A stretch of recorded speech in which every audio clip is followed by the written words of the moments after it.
आप सबों का आज मैं द कैरियर हब के ऑफिशियल यूट्यूब चैनल पर स्वागत करता हूं और आज मैं आपको एक ऐसे अध्याय के बारे में पढ़ाने जा रहा हूं जो आपके हरेक विषय हरेक एग्ज़ाम्स में आप पूछे जाते हैं। चाहे आप किसी भी स्टेट का एग्ज़ाम दे दें, बीपीएससी दे दे, यूपीएससी दे दे, रेलवे दे दे, एसएससी दे दे, ये एग्ज़ाम्स के क्वेश्चंस आपसे पूछे ही जाते हैं। राजनीतिक शास्त्र, राजनीतिक शास्त्र के बारे में क्वेश्चन। इससे पहले ही के वीडियो में मैंने आपको बताया था कि किस तरह संविधान निर्माण की मांग की गई थी, सबसे बड़ा संविधान कहाँ छोड़ा था, इस तरह का बताया था। लेकिन आज मैं जो बात करने जा रहा हूँ संविधान सभा के बारे में, उसी के बाद की पार्ट से संविधान सभा के बारे में आज बात करने के लिए से पहले हम लोग एक बात करते हैं। जैसे मान लिया जाए संविधान सभा होता क्या है, संविधान क्यों बनाया गया, संविधान बनाने का कारण क्या था, हर चीज़ का क्या। जैसे हमारे देश की बात ले लेते हैं। हमारा एक देश है, छोटा सा तो देश है नहीं। अगर देखा जाए तो यह क्षेत्रफल की दृष्टि से विश्व का 7वां सबसे बड़ा देश है और जनसंख्या के अनुसार यह दूसरा सबसे बड़ा देश है। फिर भी इस देश में हमारे देश के नेता, प्रधानमंत्री, मुख्यमंत्री सभी ने मिलकर इस देश को चलाते हैं। आखिर यह बात संभव कैसे होता है, यह बात संभव होना ही तय कैसे है। इसका सबसे बड़ा चीज़ क्या है कि हमारे देश के पास उनके लिए हमारे विधि निर्माता यानी कहा जाए संविधान निर्माता जो थे, उन्होंने एक चीज़ लाया जिसका नाम था संविधान, जो लिखित कानून आज व्यवस्था को रख दिया गया है, जिसके तहत आज हमारे देश में संविधान के तहत कानून चलता है। एक चीज़ और मान लीजिए, जैसे मान लिया जाए कि अगर केंद्र और राज्य दो चीज़ होते हैं, अगर दोनों में संविधान लिखित नहीं होता तो दोनों एक दूसरे से ही लड़ते, बाकी तो कुछ होता नहीं, सिर्फ लड़ाई होता, क्योंकि कानून हमेशा लिखा होना ही चाहिए। चलिए शुरू करते हैं संविधान सभा। संविधान सभा के बारे में बात करते हैं। इससे पहले हम लोगों ने बात किया था कि संविधान सभा जो है यह किस समिति की अनुशंसा पर, यह किस समिति की अनुशंसा पर लाया गया, किस समिति की अनुशंसा पर। तो यह संविधान सभा कैबिनेट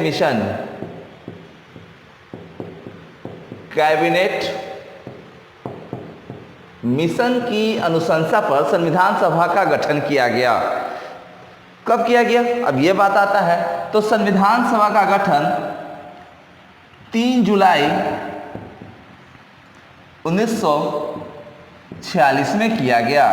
किसका गठन किया गया, संविधान सभा का गठन 3 जुलाई 1946 में किया गया। और आपको मैं एक बताता हूं कि 3 जुलाई 1946 को किया गया तो इसमें कुल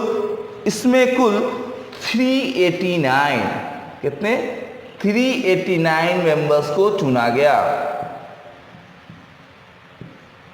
389 मेंबर्स को क्या किया गया, चुना गया। अब क्वेश्चन सर आता है कि 389 मेंबर्स को तो चुन लिया गया, अब 389 मेंबर्स चुना गया तो कैसे चुना गया। एग्जाम्स में क्वेश्चन आया था कुछ दिन पहले, यह बोला गया था कि जो चुनाव होता है, जो सदस्य होते हैं वो कैसे आए एग्जाम्स में, वो निर्वाचित थे या मनोनीत थे, वो निर्वाचित थे या मनोनीत थे। तो आप क्या बोलोगे, वो निर्वाचित थे कि मनोनीत थे। एग्जाम्स में क्वेश्चंस में मान लिया जाए कि संविधान सभा की जो सदस्य चुने गए थे 389 सदस्य, ये निर्वाचित थे या मनोनीत थे। तो हम बोलेंगे, ज़्यादातर बंदे बोलेंगे ये निर्वाचित होंगे, मनोनीत होंगे। नहीं, यहाँ पे क्वेश्चन आएगा ये निर्वाचित भी थे और मनोनीत भी थे। अब मैं इन दोनों के ऊपर मैं बताता हूँ। 389 जो मेंबर्स थे इसको मैं डिफाइन करता हूँ। इस डिफाइन करने के बाद आपको बताता हूँ कि कौन कैसे मेंबर। 389 मेंबर्स को हम लोग 3 भाग में बांट सकते हैं, 1, 2 and 3। पता होगा कि जब हमारा देश अंग्रेजों का गुलाम था तो 3 तरह की चलती थी। एक था ब्रिटिश प्रांत, जहां पर ब्रिटिश का रूल चलता था। एक होता था देसी रियासत, जहां पर राजा महाराजा तो कार्य करते थे, लेकिन उनका कार्य को हम लोग जानते थे क्या, वो भी कार्य करते थे किसके लिए, अंग्रेज के लिए। प्लस कमिश्नरीज के बारे में बात करूंगा। कमिश्नरीज कहने का मतलब है आज का हमारा देसी रियासत। चलिए देखते हैं नंबर 1 में क्या आता है। पहला आता था ब्रिटिश प्रांत, ब्रिटिश प्रांत,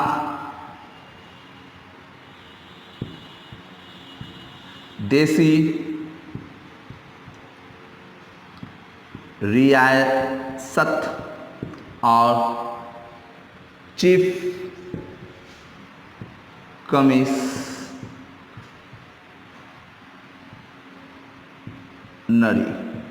चीफ कमिश्नरी।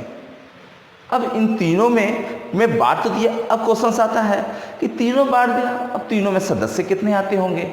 तो जिस ब्रिटिश प्रांत से छोटा एरिया नहीं, बहुत बड़े एरिया था, तो ब्रिटिश प्रांत से सदस्यों की संख्या 292 थी। कितनी थी, 292 थी। देसी रियासत से 93 थी और चीफ कमिश्नरी सिर्फ 4 थी।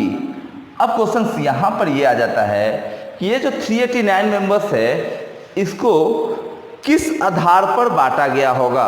ये जो 389 मेंबर्स है, इसको किस आधार पर बांटा गया होगा। तो माना यह जाता है कि जिस समय कैबिनेट मिशन भारत आया था, उस समय अप्रॉक्स भारत की जनसंख्या 40 करोड़ के पास थी। उस समय भारत की जनसंख्या अप्रॉक्स 40 करोड़ के आसपास थी, जिसके तहत किया गया। और यहाँ पर ये भी देखें कि ये जो 40 करोड़ के आसपास की जो संख्या थी, उसमें भी बात करता हूँ कि क्या थी या नहीं थी। ये सदस्य मान लिया जाए, आजकल हम लोग देखते हैं कि एक पार्टी का एक मेंबर जब खड़ा होता है, तो वो खड़ा होता है वो एक विधानसभा से, जैसे पटना विधानसभा से कोई खड़ा हो गया, पटना साहिब से खड़ा हो गया, मोकामा से खड़ा हो गया, दिल्ली से खड़ा हो, कहीं से जो जहाँ का होता है वहाँ खड़ा होता है। बट उस समय कैसे खड़ा हुआ होगा, तो उस समय जो खड़ा हुआ, जो चुनाव लड़ रहा था, वो लड़ रहा था 10 लाख इक्वल टू 1 मेंबर। कहने का मतलब समझ में आया, 10 लाख इक्वल टू 1 मेंबर का 10 लाख जनसंख्या, 10 लाख जनसंख्या पर एक सदस्य। अब देखिए 10 लाख जनसंख्या पर एक सदस्य आए। अब तो भैया ये 10 लाख जनसंख्या पर एक सदस्य आए। अब यहाँ पर बात हमारा ये आ जाता है कि 10 लाख जनसंख्या पर एक सदस्य आए, ये तो चुना गया। अब ये चुना कहाँ से गया होगा, ये सिर्फ चुना गया था हमारा ब्रिटिश प्रांत और ये चीफ कमिश्नरीज, इसीलिए दोनों जगह से चुना गया था। और इन दोनों जगह से जो सदस्य चुने गए, इन सदस्यों को कहा जाता है निर्वाचित। निर्वाचित। और ये जो सदस्य थे 93, ये जो चुने गए थे, ये थे मनोनीत। मनोनीत। अब मनोनीत और निर्वाचित में अगर अंतर सुनना चाहते तो सुने। निर्वाचित वे होते हैं जिसको चुनकर, जिसको वोटिंग के थ्रू चुनकर भेजा जाता है। मनोनीत वे जो वहाँ के अध्यक्ष के द्वारा चुना जाता है। अब क्वेश्चन ये आ जाता है कि चीफ कमिश्नरीज की अगर हम लोग बात कर ले, तो आज के डेट में हमारे पास कितने यूटी हैं। आज के डेट में हमारे पास कितने यूटी हैं, हमारे पास कितने यूटी हैं। तो आप कितना कहोगे यूटी भैया, तो आज कहते हैं हम लोग 7 हैं, 8 हैं। 8 तो है ही, तो 8 है। बट उस समय भी केंद्र शासित प्रदेश हुआ करते थे, उस समय भी केंद्र शासित प्रदेश हुआ करते थे। ये जो 4 चीफ कमिश्नरीज देख रहे हैं सर, ये 4 की चीफ कमिश्नरीज को हम लोग इस तरह बांटेंगे। कुग्र, नंबर 2 बलूचिस्तान, नंबर 3 अजमेर और नंबर 4 इट्स फेमस दिल्ली, यानी जिसे हम लोग दिल्ली कहते हैं। दिल्ली आज से केंद्र शासित प्रदेश नहीं, अंग्रेज के समय भी इसे केंद्र शासित प्रदेश के रूप में ही डिनोट किया जाता था। और उस समय यह चीफ कमिश्नरीज हुआ करती थी, यहीं से रूल भी चलता था। ये 4 जगह था जहाँ से कि हमारे सदस्य आए, यानी 389 सदस्यों को हम लोगों ने बांटा इस तरह कि 389 सदस्य किस तरह बटे, तो 389 सदस्यों में जो बटे वे कौन कौन से थे, तो 389 सदस्यों में जो बटे वे कौन थे भैया, 292 ब्रिटिश प्रांत, 93 देसी रियासत, 4 चीफ कमिश्नरीज, और ये दोनों जो आए थे यानी कि चीफ कमिश्नरीज और ब्रिटिश प्रांत 296 जो थे, यानी कि 292 प्लस 4 ये जो थे, ये जो थे ये कौन कैसे थे, निर्वाचित, और 93 जो थे वे क्या थे, मनोनीत। इतने में आपको क्लियर होगा। अब इसके बाद की हम लोग आगे बात बढ़ जाते हैं, तो यहाँ से तो सदस्य को चुन लिया गया, बातचीत सभी चीज़ हो गए, हम लोगों ने बता दिया कि 389 मेंबर्स थे भैया, चलिए बहुत अच्छी बात है 389 मेंबर्स है। आपको एक चीज़ और मैं बता देता हूँ, हैदराबाद इकलौती ऐसी रियासत थी जिसने निर्वाचन में भाग नहीं लिया, ना अपने सदस्यों को भेजा, जो कि अपने सदस्यों को मनोनीत करके भेजना था उसे भी नहीं भेजा। पहले मैं इसे रफ कर लेता हूं, अगर किसी को कुछ स्क्रीनशॉट ऐप पे लेना है तो ले ले, जब तक मैं इसे रफ करता हूं।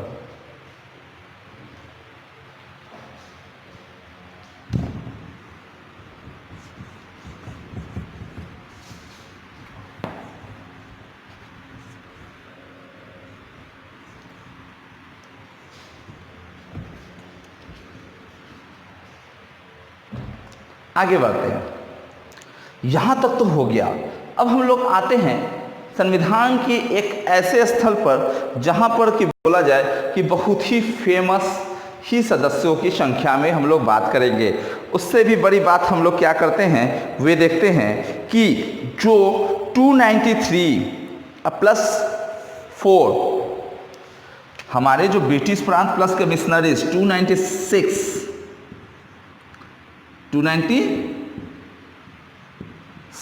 जो थे, इसमें मुस्लिम लीग, कांग्रेस तीनों थे। कांग्रेस,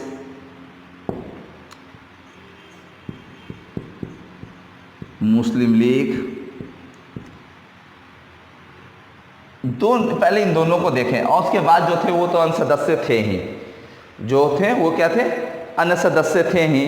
तो उसमें अगर हम लोग देख लेते हैं तो मुस्लिम लीग, कांग्रेस, तो कांग्रेस की इसमें कुल 208 सदस्य थे। कितने थे सर, 208। अब यहाँ पर कितने आ गए, मुस्लिम लीग 73, आप करेंगे 81 हुआ, क्लियर है ना भैया, 81। चीफ कमिश्नरीज का तो आप जोड़ेंगे, चीफ कमिश्नरीज में कितने थे, 4 थे जो कि थे। उसके बाद हम लोग बात कर ले तो अलग अलग भी हमारे सदस्यों में बहुत सारे सदस्य आ जाते हैं जो अन्य दल से भी सीट पाए हुए थे और अन्य दल के भी सदस्य थे। अन्य दल, अब क्वेश्चन आता है कि अन्य दल के सदस्य इसके बाद बच जाते थे, तो 293 अब यहीं पर आप जोड़ लो ना सर, 17182, यहाँ पर कितने सदस्य आ रहे हैं। याद करने का अपना अपना ट्रिक है, अगर 2 याद है तो तीसरा निकल जाएगा, 1 याद है तो निकल जाएगा। अब क्वेश्चन आता है कि इतने में से बात होता है कि ये सदस्य हुए। अब हम लोग अगर देखें तो इससे भी एक पॉइंट्स आगे बढ़ जाते हैं, तो इसमें बोला जाए तो कितने कौन, हिंदू कितने, मुस्लिम कितने यानी समान, और सिख कितने, तो 213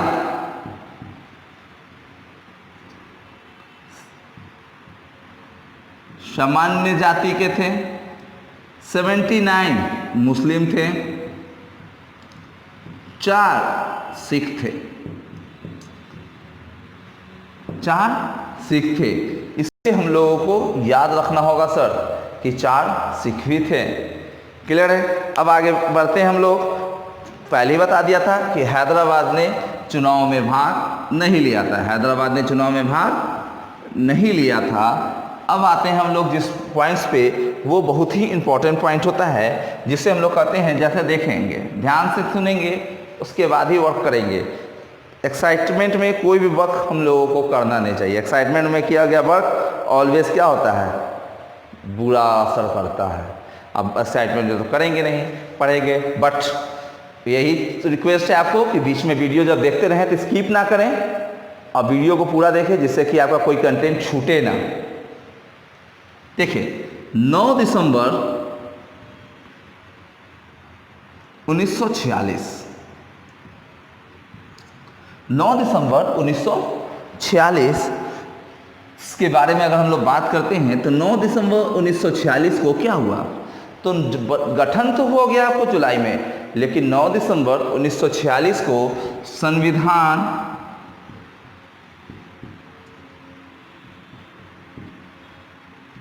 सभा की पहली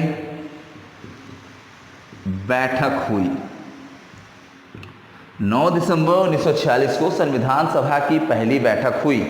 अब आप सोचेंगे कि 9 दिसंबर 1946 को जो संविधान सभा की जो पहली बैठक हुई उसमें क्या हुआ और क्या नहीं हुआ।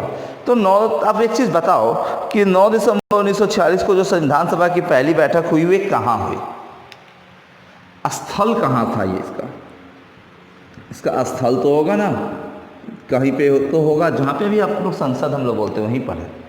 तो कहाँ पे हुई, तो उस समय का था काउंसिल चैम्बर। काउंसिल चैम्बर में भी कहाँ, तो इसका था पुस्तकालय में हुआ है, लाइब्रेरी में हुआ। अब बोलोगे पुस्तकालय काउंसिल चैम्बर कहाँ, तो ये जो प्लेस था ये सिचुएटेड था सर दिल्ली में अभी भी है, जो हमारा संसद भवन है। अब आगे बढ़ते हैं, लेकिन अब बात आता है कि इसमें सदस्य चुने गए, यानी कि पूरे टोटल सदस्यों के बारे में मैंने कितना बताया आपको, ये देखें थे सबसे बड़ी बात। सदस्य बताया मैंने कि 389 सदस्य थे, 389 सदस्य थे, लेकिन पहली बैठक में सिर्फ 207 सदस्य ही मौजूद हुए। पहली बैठक में सिर्फ 207 सदस्य ही मौजूद हुए। अब क्वेश्चन ये आ जाता है कि पहली बैठक में 207 सदस्य जो मौजूद हुए उसके बारे में बात कर लेते हैं। कौन कौन से सदस्य 207 कैसे हो गया, जो चुना गया 389 207, तो देखिए क्या हुआ उस समय। इसमें से सिर्फ हमारी अगर बात कर ली जाए तो कांग्रेस ने ही शामिल हुआ था, क्योंकि इन पूरे सदस्यों में से जैसे मैंने पहले भी बताया था कि 73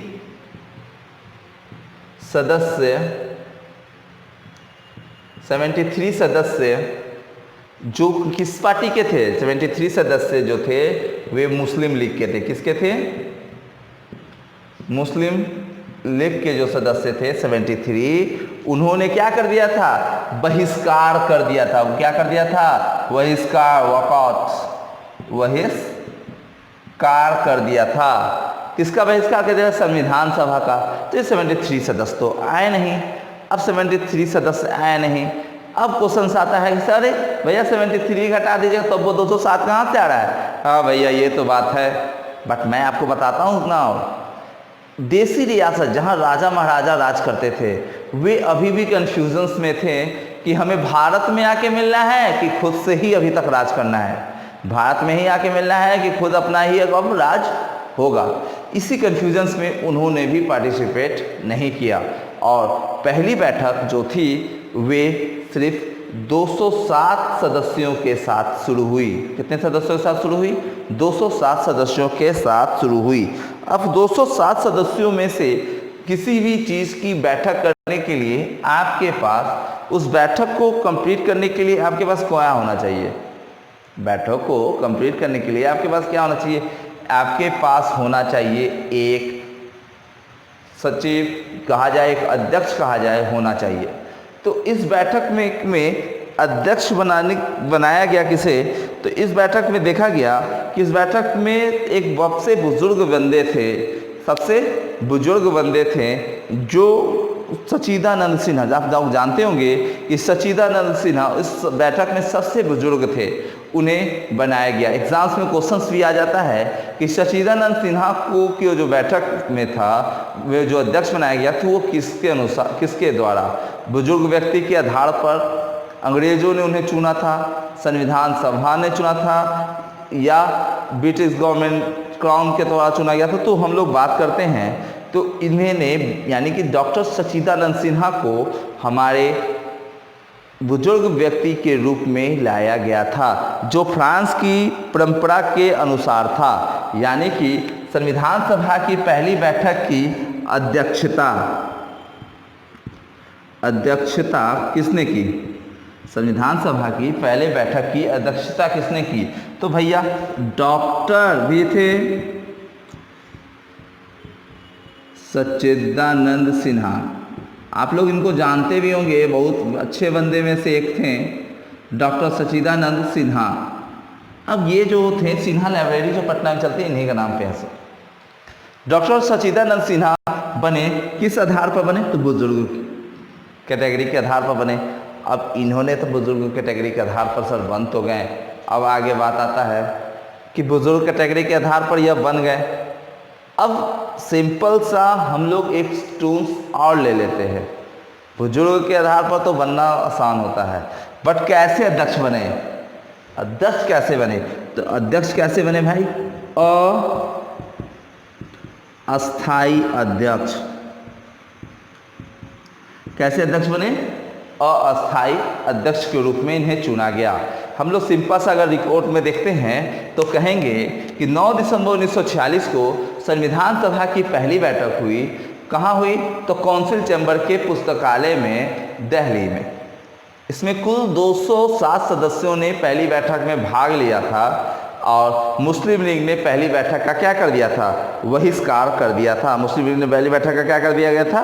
बहिष्कार कर दिया गया था। उसके बाद कहा जाता है कि पहली बैठक के बहिष्कार बहुत अच्छे कर तो दिया, और उसके बाद उस पूरे बैठक में एक अध्यक्ष चुना गया, जो कि कार्यकाल को यानी कि जो हमारा जो वर्क होता है उसको आगे बढ़ाने के लिए एक अध्यक्ष चुनना जरूरी था, जिसके लिए चुना किसे गया? डॉक्टर सच्चिदानंद सिन्हा को, जो वहाँ के अस्थायी अध्यक्ष के रूप में जिन्हें जाना जाता है। एग्जाम्स में क्वेश्चन आ जाता है, सिंपल सा क्वेश्चन सुनेंगे कि संविधान सभा के प्रथम अध्यक्ष कौन थे? संविधान सभा के प्रथम अध्यक्ष कौन थे? तो हम लोग किसे बोलेंगे? तो संविधान सभा के प्रथम अध्यक्ष जो थे वे थे हमारे कौन भैया? तो डॉक्टर सच्चिदानंद सिन्हा। संविधान सभा प्रथम अध्यक्ष डॉक्टर सच्चिदानंद सिन्हा थे। अब क्वेश्चन आ जाता है कि संविधान सभा प्रथम अध्यक्ष डॉक्टर सच्चिदानंद सिन्हा, लेकिन यहीं पर अस्थाई और अस्थाई जब लगेगा तो अस्थाई में डॉक्टर सच्चिदानंद सिन्हा और अस्थाई में हमारे फिर आ जाते हैं कौन? अस्थाई में कौन आ जाते हैं सर? अस्थाई में आ जाते हैं हमारे डॉक्टर राजेंद्र प्रसाद, जिसके बारे में मैं इसके बाद बता रहा हूँ। मैं इसे आप लोगों को अगर खींचना है फोटो तो खींच लें, क्योंकि मैं इसे रफ करने जा रहा हूँ। ओके,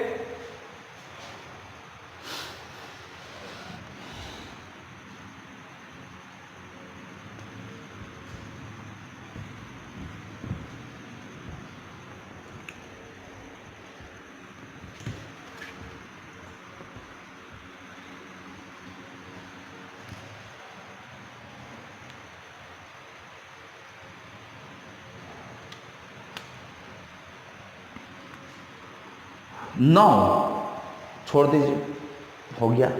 10 छोड़ के एक 11 को, 11 दिसंबर 1946, 11 दिसंबर 1946 की बात अगर करते हैं तो 11 दिसंबर 1946 को हमारा जो संविधान था उसकी दूसरी बैठक हुई। 11 दिसंबर 1946 को संविधान सभा की कैमी बैठक हुई? दूसरी बैठक।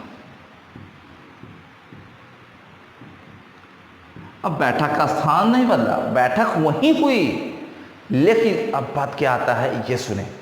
संविधान सभा की दूसरी बैठक हुई, सर तो देखिए संविधान सभा की दूसरी बैठक में भी फंडा है कि हुआ तो ये बैठक इसलिए हुआ कि इस बैठक में किया क्या गया कि इस बैठक में देखा गया कि संविधान सभा की दूसरी बैठक में कि हमें जो है कुछ वंदों को चुनना है। जैसे कि संविधान सभा अस्थायी अध्यक्ष के रूप में तो चल नहीं सकता, अस्थायी तो सदस्य अध्यक्ष लाना है। अब किसे चुना गया, सबसे बड़ी बात है अस्थायी अध्यक्ष के रूप में इस दिन किसे चुना गया, सोचे नहीं समझ आ रहा। बिहार के गांधी, जिन्हें बिहार गांधी कहा जाता है, उन्हें चुना गया, यानी डॉक्टर राजेंद्र प्रसाद को इस बैठक में अस्थायी अध्यक्ष के रूप में चुना गया। अस्थायी अध्यक्ष के रूप में डॉक्टर राजेंद्र प्रसाद को चुना गया। अस्थायी अध्यक्ष के रूप में किसे चुना गया, डॉक्टर राजेंद्र प्रसाद को। लेकिन इसी दिन एक उपाध्यक्ष को भी चुना गया था। उपाध्यक्ष कौन थे भैया, H.C. मुखर्जी, H.C. मुखर्जी। और इस दिन एक चुना गया था सलाहकार, जिसे हम लोग कहते हैं संवैधानिक सलाहकार। ये संवैधानिक सलाहकार जो हम लोग बात कर रहे हैं, सलाहकार, ये संवैधानिक सलाहकार जो थे वे संविधान के सदस्य नहीं थे सर, संविधान सभा के सदस्य नहीं थे। ये एक बहुत बड़े ICS ऑफिसर थे। और आपको पता है ये जिनके बारे में मैं बता रहा हूँ, ये उस समय भारत के पहले ऐसे बंदे थे जो कि इंटरनेशनल कोर्ट्स में जानते होंगे, इंटरनेशनल कोर्ट में ये जज बनकर गए थे ICS के तहत। और इनका नाम है BN राव। आप बोलेंगे BN राव, बनेगल नरसिंह राव, बनेगल नरसिंह राव। बनेगल नरसिंह राव को हम लोगों ने क्या चुना था, संवैधानिक सलाहकार के रूप में चुना था। वे भी क्या थे, एक बहुत बड़े ICS ऑफिसर थे जो अपने ज़माने में ही अपने ऊपर में किसी को लेते नहीं थे। बट सचिव के रूप में किसे चुना गया, सचिव भी चुना गया था सर, सचिव। सचिव किसे चुना गया, किसे सचिव चुना गया, KM मुंशी को। सचिव किसे चुना गया, KM मुंशी को। KM मुंशी को सचिव चुना गया। आप बोलेंगे पूरा नाम के लिए तो कन्हैया लाल मणिक लाल मुंशी, कन्हैया लाल मणिक लाल मुंशी को चुना गया था। अब हम लोग यहाँ पर देखें, ये तो तेरा दूसरी बैठक के बारे में। अब हम लोग जो बात करने जा रहे हैं वो तीसरी बैठक के बारे में अब हम लोग बात करने जाएंगे। लेकिन अब आप सोचें कि इस समय के बाद जो मैं तीसरी बैठक के बारे में बोलने जा रहा हूँ वो कुछ ज़्यादा ही इम्पोर्टेंट होता है। इससे क्वेश्चन बनता है, सबसे बड़ा क्वेश्चन कि संविधान सभा के संवैधानिक सलाहकार कौन थे, तो BN राव। संविधान सभा के अस्थायी अध्यक्ष के रूप में किसे जाना जाता है, डॉक्टर राजेंद्र प्रसाद। और उपाध्यक्ष के H.C. मुखर्जी, अब KM मुंशी। ये नाम हम लोग को याद रखना होगा। ये बहुत छोटा सा टॉपिक है, लग रहा होगा कि बहुत इजी है, बट किसी ना किसी एग्जाम्स में आपसे टकरा जाएगा यह क्वेश्चंस। आप ध्यान लगा कर देखेंगे कि ये क्वेश्चन आपसे टकराएगा, ये सटन श्योर है। अब मैं जो बात करने जा रहा हूँ वो देखेंगे, वो बात क्या है। अब इसके बाद की तीसरी बैठक के बारे में, इसे मैं मिटाने से पहले चाहता हूँ कि आप इसे रब कर लें स्क्रीनशॉट्स लेके हुए। चलिए, थैंक यू। प्लस भैया पूरा वीडियो को देखिएगा, और वीडियो देखने के साथ आप एक काम भी जरूर करें, वीडियो देखते रहें और अपने सजेशंस को दें, जिससे कि हमारा मनोबल और बढ़े और धीरे धीरे वीडियोस को और डेवलप करें, आपके लिए और उपयोगी बनाया जाए। आप अपने सजेशंस को देना ना भूलें। उसी के साथ लाइक सब्सक्राइब करना भी नहीं भूलें भैया। लाइक सब्सक्राइब करने के से होता है क्या कि हमारा मनोबल और बढ़ता है और आपके लिए और अच्छे अच्छे कंटेंट लाया जाएगा। चलिए तीसरी बैठक की बात कर लेते हैं। तो तीसरी बैठक में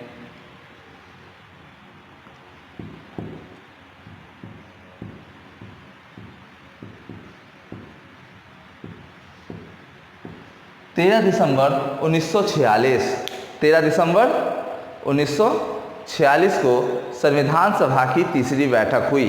अब कहा जाता है कि संविधान सभा की तीसरी बैठक इम्पोर्टेंट क्यों माना जाता है?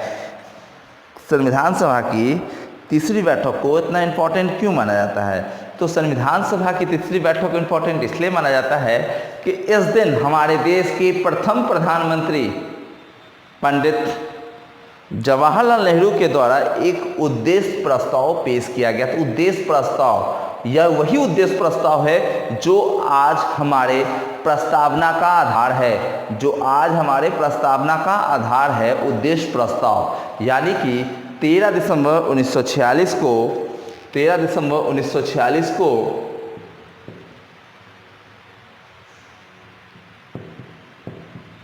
पंडित जवाहरलाल नेहरू 13 दिसंबर 1946 को पंडित जवाहरलाल नेहरू के द्वारा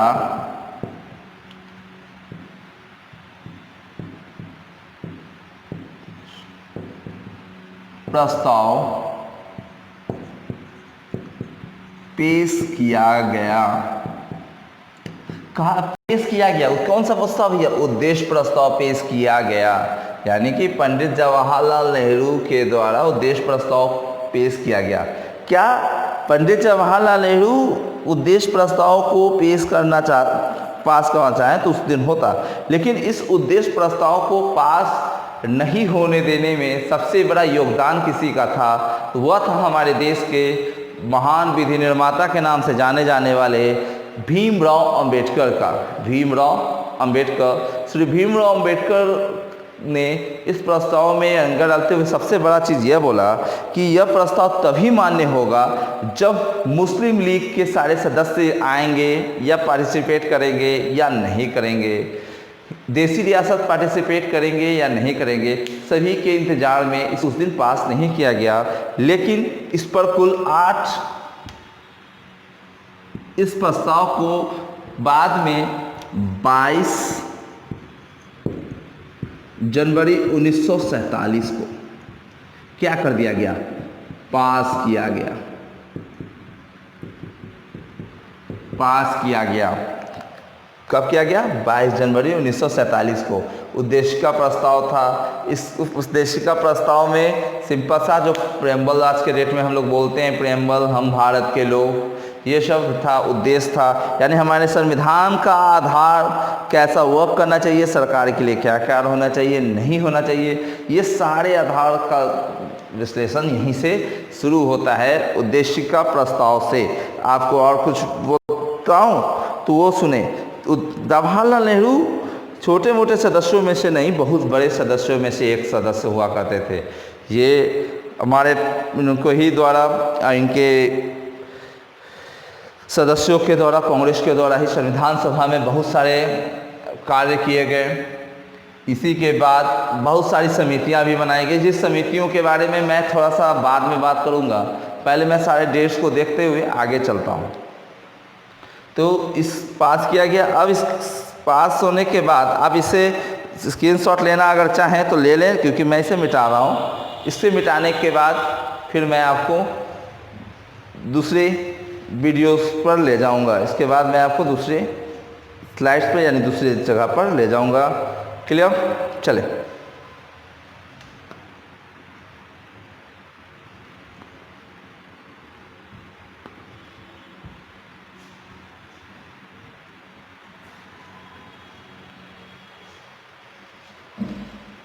BN राव से पहले मैं बात करता हूँ, सभी कोई के दिमाग में एक बहुत बड़ा बात आता होगा कि डॉक्टर भीमराव अंबेडकर ऐसे बड़े महान हस्ती जिन्हें कहा जाता है कि संविधान के इतने बड़े विधि निर्माता हैं, उनके बारे में कुछ भी बताया नहीं गया। चलिए मैं उनका एक छोटा सा बारे में संविधान के बारे में बताता हूँ।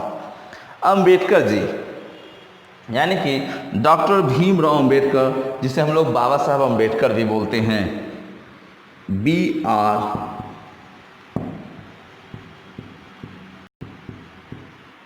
अंबेडकर। बोला जाता बी आर अम्बेडकर जो थे, इन्होंने जब अपनी पढ़ाई बैरिस्टर की पढ़ाई लंदन से कर जब वे भारत लौटे, उस समय भारत में सब उठा पटक हो रहा था कि किस तरह इलेक्शन में होना है, कहाँ चुनाव होना नहीं होना। तो ये क्या कि इन्होंने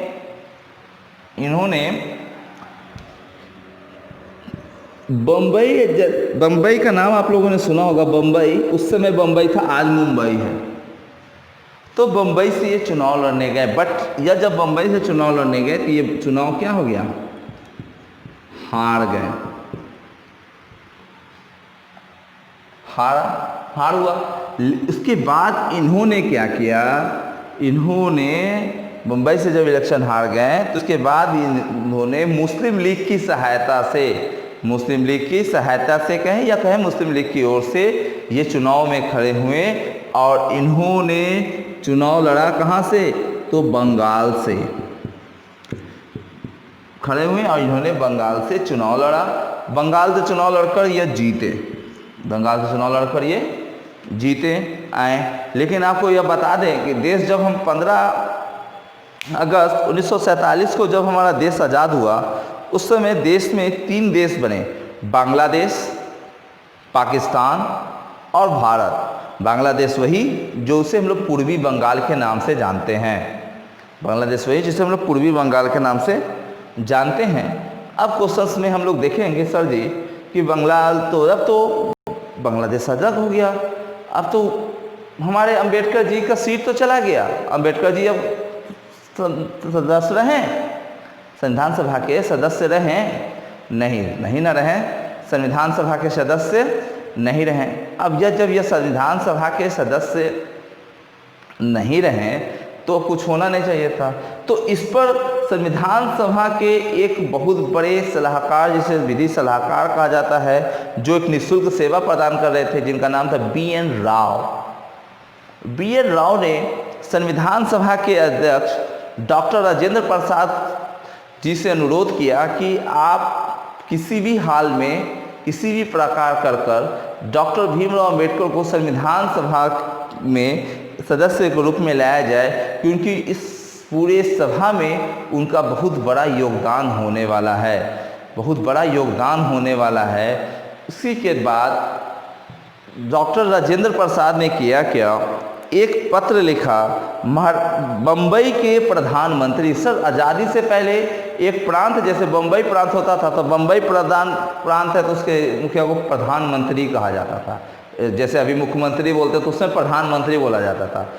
तो बम्बई प्रांत के प्रधानमंत्री बी.जे. खेर को पत्र लिखा और पत्र लिखकर उन्होंने बोला कि वहाँ के एक पद को खाली करवाया जाए, इस्तीफा लिया जाए और वहाँ से भीमराव अम्बेडकर को लड़ाया जाए।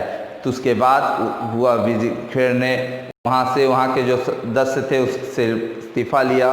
उसके बाद वहाँ से भीमराव अम्बेडकर को खड़ा किया।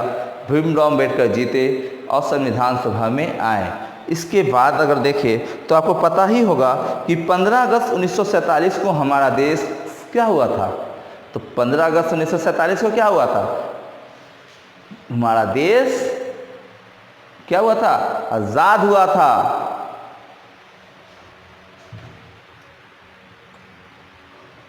अब देखें संविधान के अंदर क्या होना चाहिए, उसके अंदर स्वरूप क्या होना चाहिए, कैसा होना चाहिए, कैसा नहीं होना चाहिए, उसे बनाने में कैसा खर्च, कितने दिन लगने चाहिए, कैसा उसका स्वरूप होना चाहिए, क्या होना चाहिए, नहीं होना चाहिए, सारे बारे में हम लोग बात आज करते हैं। तो एक चीज़ आता है सबसे बड़ा, प्रारूप के बारे में। प्रारूप जानते होंगे सभी कोई, क्वेश्चन एग्जाम्स में कुछ दिन पहले देखा गया था, 2011 का एग्ज़ाम था। एक एग्ज़ाम्स में देख रहा था क्वेश्चंस, तो उसमें एग्ज़ाम्स में बहुत अच्छा क्वेश्चंस लिखा हुआ था कि संविधान सभा का प्रारूप किसने तैयार किया। संविधान सभा का प्रारूप किसने तैयार किया। तो क्वेश्चंस में जब आया कि संविधान सभा का प्रारूप किसने तैयार किया, तो number 1 B N. Rao, number 2 Jawaharlal Nehru, number 3 Bhimrao Ambedkar number 4 doctor Rajendra Prasad. अब हम और आप सोचेंगे भैया कौन, अब कौन थे भैया, तब सोचिए वो कि कौन। तो यहाँ पे ज़्यादातर 99% बंदे जो थे, 99% बंदे जो थे, वे 99% बंदे जो थे वे कौन थे भैया। तो 99% बंदे जो थे उन्होंने मारा भीमराव अंबेडकर। तो उनका हुआ क्या क्वेश्चन, सही या गलत? गलत होगा। कौन सा आंसर? तो प्रारूप तैयार किसके द्वारा किया गया था? तो संविधान सभा का प्रारूप BN राव के द्वारा तय किया गया, सॉरी बाय मिस्टेक, तैयार किया गया। हो सके आप लोगों की तरह बहुत बड़े मैं हिंदी का जानकार ना हूँ, कुछ मात्रा छूट जाए, कुछ हो जाए, चलेंगे समझेंगे कि माफ़ कर देने की भी कोशिश करना होगा, क्योंकि मेन इंपॉर्टेंस होता है कंटेंट। तो प्रारूप समिति के अंदर जो प्रारूप था उसे किसने तैयार किया था? BN राव। अब BN राव ने किया था। इसके ऊपर विचार विमर्श करने के लिए, इसके ऊपर विचार विमर्श करने के लिए हमारे इसके ऊपर क्या विचार विमर्श करने के लिए एक समिति बनाई गई, जिस समिति का नाम था प्रारूप समिति। कौन समिति? प्रारूप समिति। इसे हम लोग ड्राफ्ट कमेटी के नाम से भी जानते हैं। और एग्जाम्स में बहुत अच्छा क्वेश्चन आया था, वे क्वेश्चन देखें, बहुत अच्छा है। पांडुलेखन समिति। पांडुलेखन समिति किसके अध्यक्ष कौन थे? आप सोचिए, एग्जाम से सब कुछ सोचने लगा। प्रारूप समिति तो हम पढ़े हैं, प्रारूप समिति डॉक्टर भीमराव अंबेडकर। प्रारूप समिति के अध्यक्ष कौन? BR अंबेडकर। BR अंबेडकर, प्रारूप समिति के अध्यक्ष BR अंबेडकर थे। तो पांडुलेखन के भी वही होंगे। अब इस समिति का गठन जो है वे कब किया? एग्जाम्स में ऑलवेज पूछ दिया जाता है कि इस समिति का गठन 29 अगस्त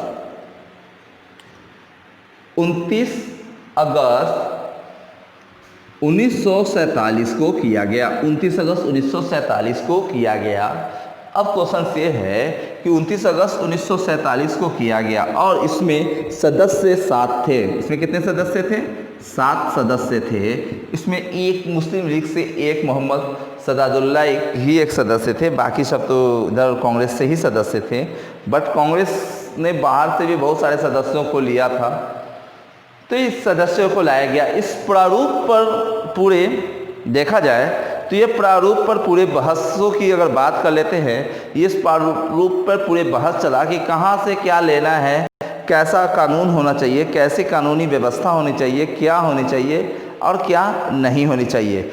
इन सबों पर पूरा बहस चला। इन सबों पे पूरी बहसों का अगर देखा जाए तो इस प्रारूप पर कुल 114 दिन बहस चला। कितने दिन बहस चला? 114 दिन बहस चला। ये जो 114 दिन जो बहस चला ये अलग अलग तिथियों में चला था, वो एग्जाम से पूछता नहीं है। बट देखिए 114 दिन बहस चला। इस बहस चलने के बाद हमारा संविधान, जिस दिन प्रारूप का बहस खत्म हुआ, जिस दिन प्रारूप का बहस खत्म, उस दिन प्रारूप को संविधान सभा द्वारा अपनाया गया था। उस दिन प्रारूप को संविधान सभा द्वारा अपनाया गया था। अगर हम लोग इसके बाद प्रारूप के बाद अगर देखते हैं, प्रारूप पे बहस चला कैसे होना चाहिए, कैसे नहीं होना चाहिए, क्या होना चाहिए, क्या नहीं होना। इसके बाद संविधान सभा में क्या हुआ कि संविधान सभा में हम लोग अगर देखते हैं तो कि क्या हो, तो 26 नवंबर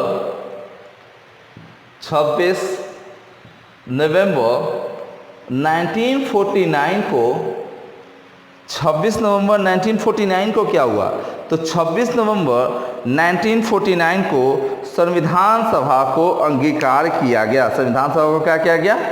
अंगीकार किया गया। लेकिन आपको एक चीज़ और मैं बता देता हूँ कि संविधान सभा को अंगीकार किया गया, यानी कि अपनाया गया, संग्रहित किया गया, यानी कि 26 नवंबर 1949 को सभा को नहीं सर, संविधान को अपनाया गया। किसको अपनाया गया? संविधान को अंगीकृत किया गया। क्या किया गया? अंगीकृत किया गया। संविधान को क्या किया गया? अंगीकृत किया गया। अब क्वेश्चन किया जाता है कि संविधान को अंगीकृत किया गया, इस दिन हमारे देश में कुल 15 अनुच्छेदों को लागू किया गया।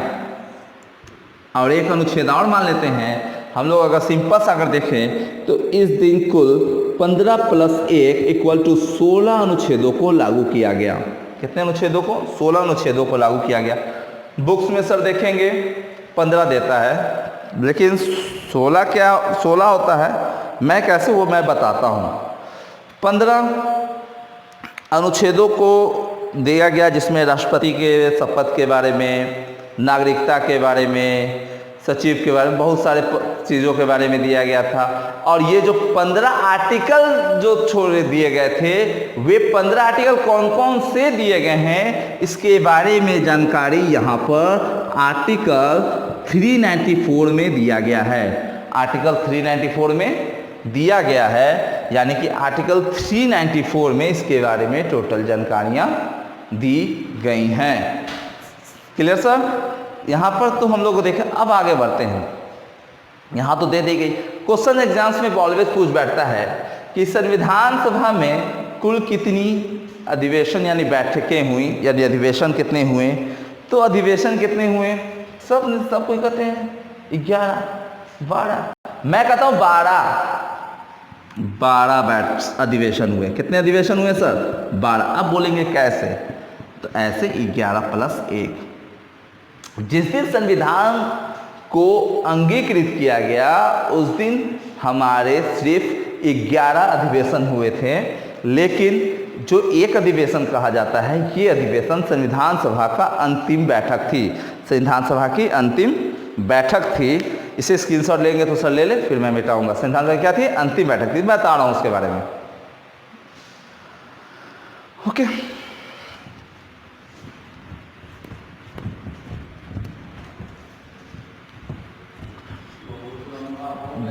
बोर्ड ना हो सर, देखें बस खत्म ही है। 24 जनवरी 1950 को संविधान की अंतिम बैठक हुई। संविधान सभा की अंतिम बैठक हुई। इसी दिन हमारे देश के प्रथम राष्ट्रपति डॉक्टर राजेंद्र प्रसाद को चुना गया था। इसी दिन हमारे देश के प्रथम राष्ट्रपति डॉक्टर राजेंद्र प्रसाद को क्या किया गया था? चुना गया था। उसके बाद हमारे देश के राष्ट्रगान, राष्ट्रीय गीत, राष्ट्रगान सर पता होगा आपको कौन सा है? गेस यस रंग परफेक्ट आप बोले हैं। राष्ट्रगान जन गण मन। उसके बाद आता है हमारे राष्ट्रगीत। राष्ट्रगीत कौन सा? तो राष्ट्रगीत में हम लोग अगर बात करते हैं तो राष्ट्रगीत हमारा था कौन सा? तो वंदे मातरम, ये था। अब आगे हम लोग बढ़ते हैं। यहाँ तक तो देख लिया हम, अंतिम बैठक तक कर दिया। अब क्वेश्चन है कि संविधान को बनाने में कुल समय कितना लगा था? तो संविधान को बनाने में पूरा समय लगा था 2 साल 11 महीना 18 दिन। 2 साल 11 महीना 18 दिन का समय लगा था। और इसमें ये समय लगा था, लेकिन खर्च की अगर बात कर ले तो भैया न मोबाइल नंबर की तरह उन्होंने खर्च किया था,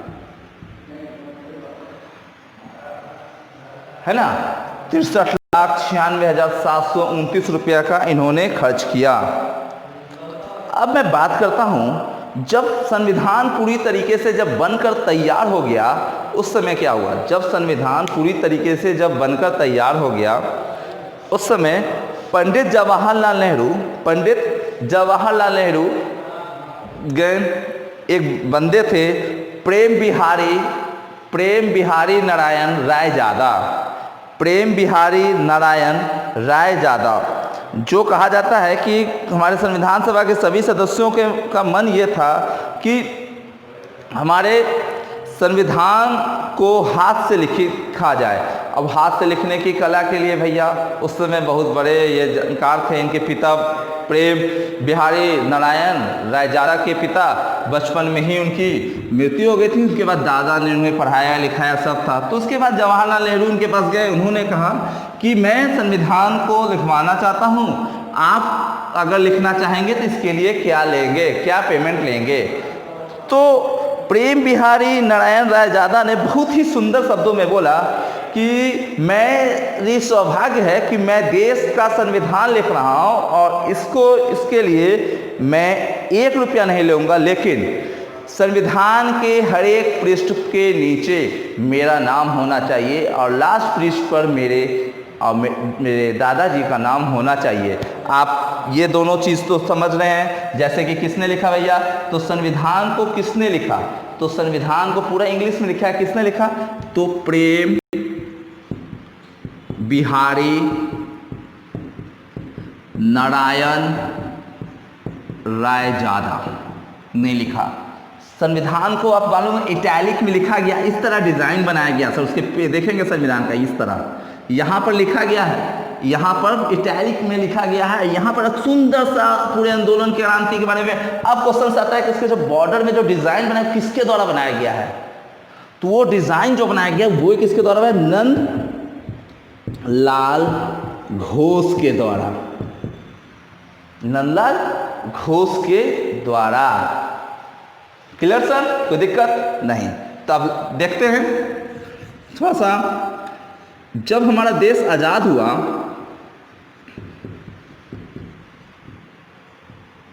तो सदस्य कितने थे, तो सदस्य टोटल 299 ही हमारे पास बच गए थे, 299 ही बच गए थे। लेकिन जब संविधान को लागू किया गया, 26 जनवरी 1950 को जब संविधान को लागू किया गया तो इस पर कुल हस्ताक्षर सिर्फ 284 सदस्यों ने ही किया था। 284 सदस्यों ने ही सिर्फ संविधान पर हस्ताक्षर किया था। जब आज़ाद हुआ तो कितना था, 299। हस्ताक्षर कितना किया, 284। सही बोले ना सर जी, हाँ। तो अब देखिए कर तो दिया 284। अब क्या बात आता है, 26 जनवरी नवंबर को जब हमारा देश में बोल दिया गया था कि 26 नवंबर को एथी होगा, अंगीकृत हो गया, तो इतना दिन क्यों लगाया गया। तो आपको पता होगा लाहौर अधिवेशन 1929, जवाहरलाल नेहरू ने उस लाहौर अधिवेशन 1929 में कहा था कि आज से प्रत्येक 26 जनवरी को हम लोग स्वतंत्रता दिवस मनाएंगे। लेकिन अंग्रेजों ने तो उस दिन भैया हमें आज़ाद किया नहीं, अब वो दिवस तो हम लोग घोषित कर चुके थे। तो इसी कारण हम लोग इस दिन क्या मनाते हैं, अपना आज़ादी का दिवस मनाते हैं। और इस आज़ादी का गणतंत्र दिवस मनाते हैं, जिसे रिपब्लिक डे के नाम से हम लोग जानते हैं। अब क्वेश्चन यहाँ पे हो गया सदस्य। अब हम लोग समिति के बारे में भी देख लेते हैं। इसके